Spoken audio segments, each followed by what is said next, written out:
Notícias que pode acompanhar em agência.eclesia.pt. Tempo agora para conhecer as conclusões do trabalho do Centro de Estudos e Sondagens da Universidade Católica, que fez um inquérito sobre o trabalho doméstico em Portugal. Verónica Policarpo é diretora deste centro, hoje convidada do programa Eclésia. Muito boa tarde. Obrigado por estar neste programa. São salvaguardados os direitos humanos de quem é empregada doméstica? Estamos no Dia dos Direitos Humanos hoje, não é? Muito obrigada, antes de mais, pelo convite para estar aqui presente. Efetivamente, a questão dos direitos humanos é extremamente importante, não era, no entanto, o objeto central do nosso estudo. No entanto, o nosso estudo tem alguns dados que nos permitem tirar algumas conclusões sobre o tema. O que o nosso estudo permite identificar é, desde logo, que existe, por parte dos inquiridores, se calhar uma primeira ressalva sobre a metodologia.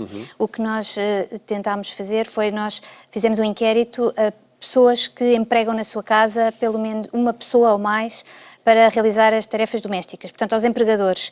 E, por outro lado, fizemos entrevistas em profundidade, em grupo, igualmente a empregadoras e também a jovens que trabalham nesta área.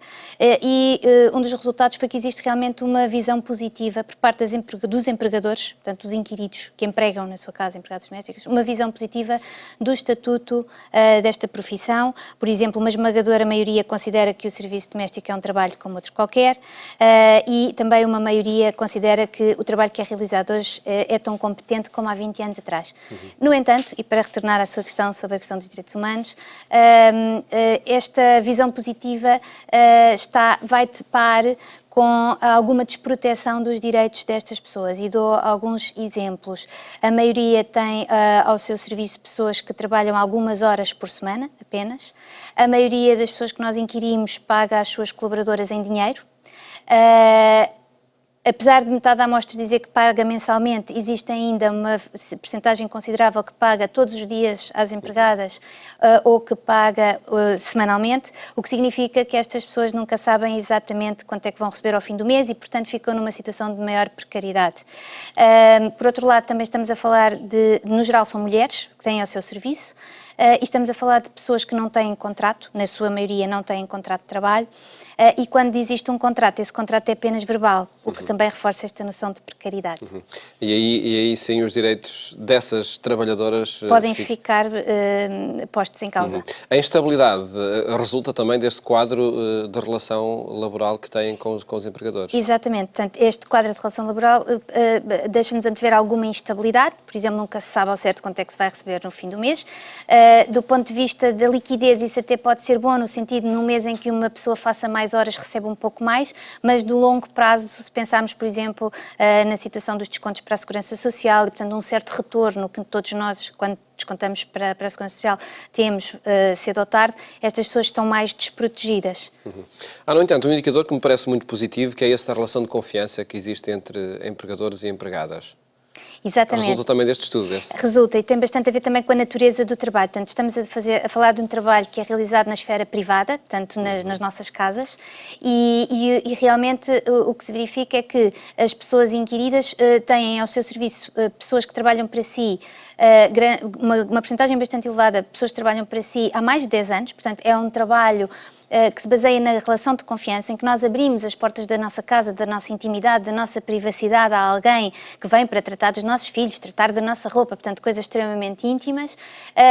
Essa relação prolonga-se no tempo, portanto, essa relação de confiança são pessoas que trabalham há mais de 10 anos, ou então há mais de 3 anos, a grande maioria da amostra tem na sua casa pessoas a trabalhar há pelo menos mais de 3 anos, e também uma grande maioria, a maioria dos inquiridos discordou de uma afirmação que nós tínhamos, que era: sou eu que arrumo a roupa porque não quero que a pessoa que trabalha lá em casa mexa nas minhas gavetas. Portanto, isto para nós é um indicador realmente de que as pessoas estão dispostas, porque confiam naquela pessoa, a construir com ela uma relação em que se negociam se negocia o acesso à intimidade.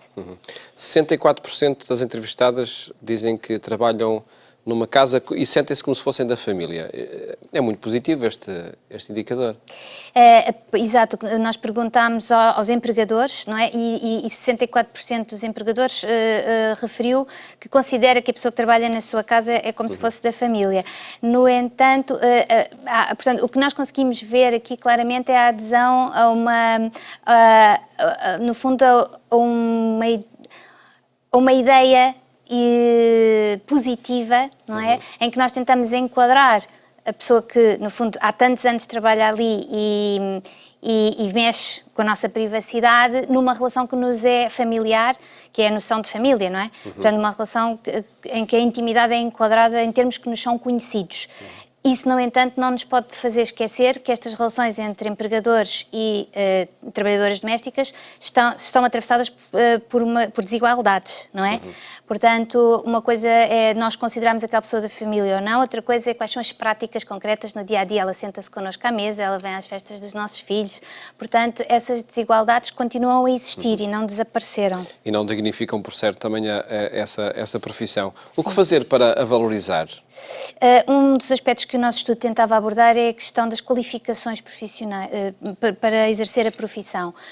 Pode criar-se uma ideia de que qualquer pessoa, por exemplo, se perder o seu trabalho de longa data, etc., pode não ter outra saída a não ser trabalhar nesta área, o que não é necessariamente verdade, porque é um trabalho bastante exigente que requer competências até especializadas, como, por exemplo, confeccionar a comida.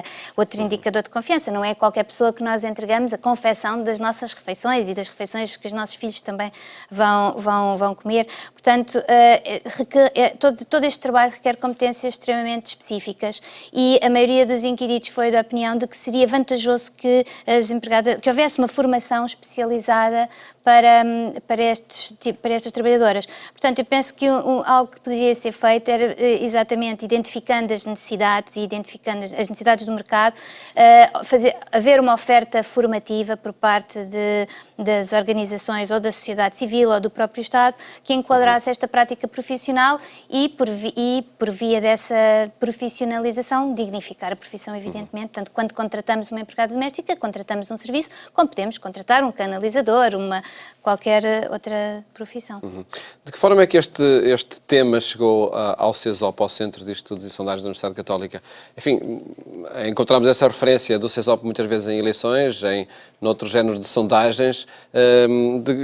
Quem foi quem é o interessado nestes indicadores? O trabalho foi uma iniciativa da Congregação das Religiosas de Maria Imaculada, que é uma congregação que tem na sua missão acompanhamento de jovens, algumas das quais estão exatamente nesta linha de atividade, portanto, no trabalho doméstico. E, portanto, foi com o objetivo de fornecer informação a esta congregação que lhes permitisse enquadrar melhor o trabalho que fazem junto dessas jovens que o trabalho foi realizado. E, na sua opinião, a partir das conclusões a que chegaram, que dados forneceram à congregação da Religiosa Maria Imaculada para que, de facto, o trabalho seja mais qualificado e promova também as empregadas domésticas? Todos estes de que temos estado a falar, a par também com a necessidade de sensibilizar as pessoas, quer os empregadores que se dirigem à própria congregação à procura de alguém que possa desempenhar estas tarefas, quer as próprias jovens que desempenham este trabalho, sensibilizar para a necessidade de tornar o trabalho menos precário, de tornar o trabalho mais qualificado e mais digno, evidentemente. E estamos a falar normalmente de empregadas que são portuguesas ou também já a população imigrante?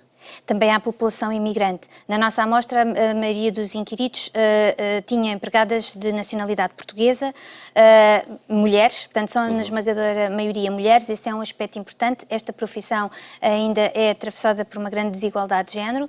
Perguntávamos aos inquiridos se consideravam que era indiferente para si que fosse um homem ou uma mulher a desempenhar aquelas funções e eles responderam, apesar de cerca de 1 em cada 3 ser da opinião que sim, que seria indiferente, mais de metade ainda é da opinião de que não é indiferente. Portanto, continua a ser uma profissão que atualiza muitos estereótipos de género e também aí é, na nossa opinião, importante fazer uma sensibilização, quer de empregadores, quer de quem está a dar formação a estas jovens para ir para o mercado de trabalho.